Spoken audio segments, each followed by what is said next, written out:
There's a strange pattern that repeats itself throughout agricultural history. Every time small farmers, homesteaders or off-grid growers discover a cheap, natural and wildly effective way to restore soil, those methods quietly fade from mainstream narratives.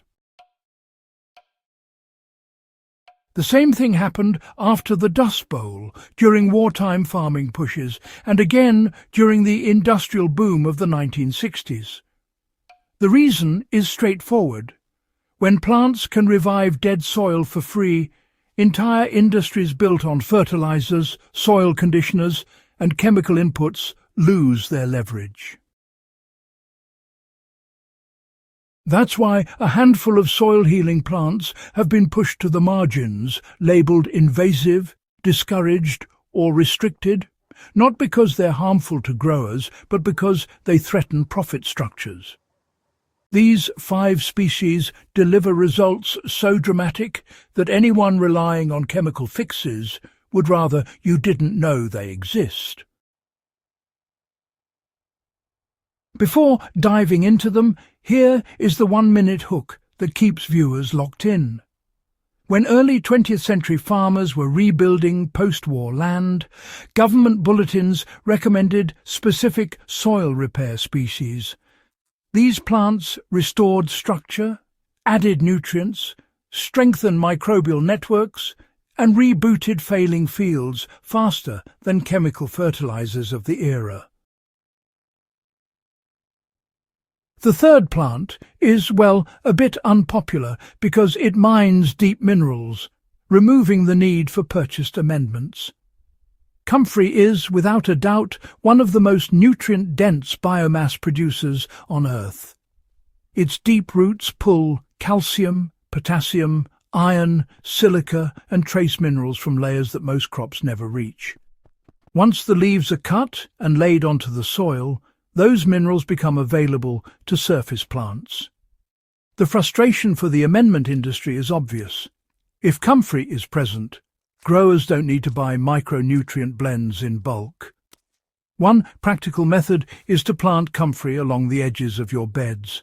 Every 3 to 6 weeks, cut the leaves and drop them right where soil needs revival. Over time, the topsoil becomes darker, richer and more structured. Historical farms use comfrey around barns and waste areas to reclaim dead ground.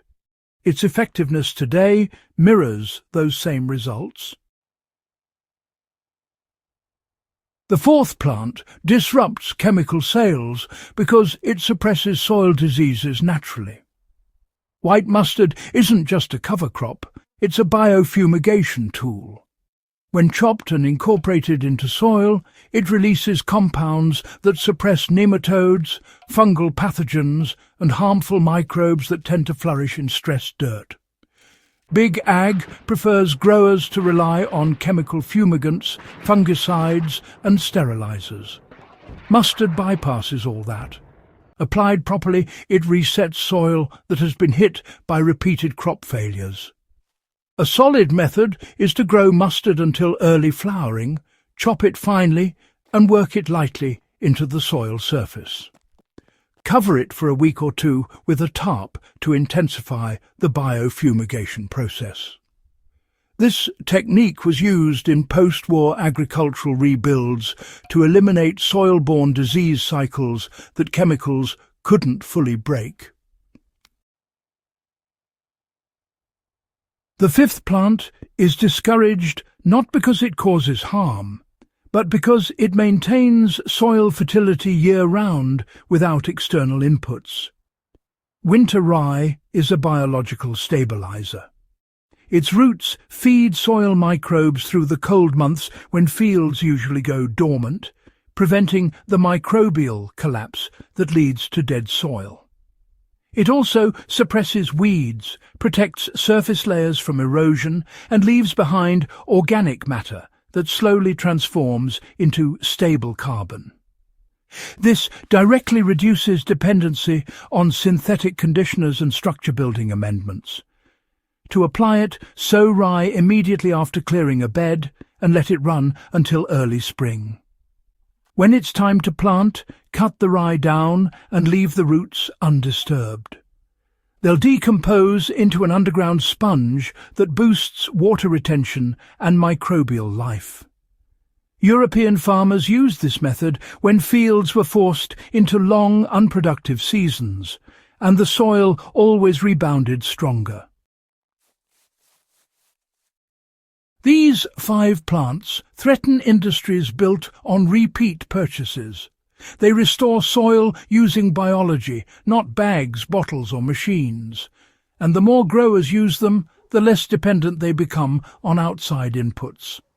If this guide helps you see soil in a new way, make sure to subscribe to Hydro Haven and share this video with anyone who wants their soil to heal itself, instead of relying on big ag solutions.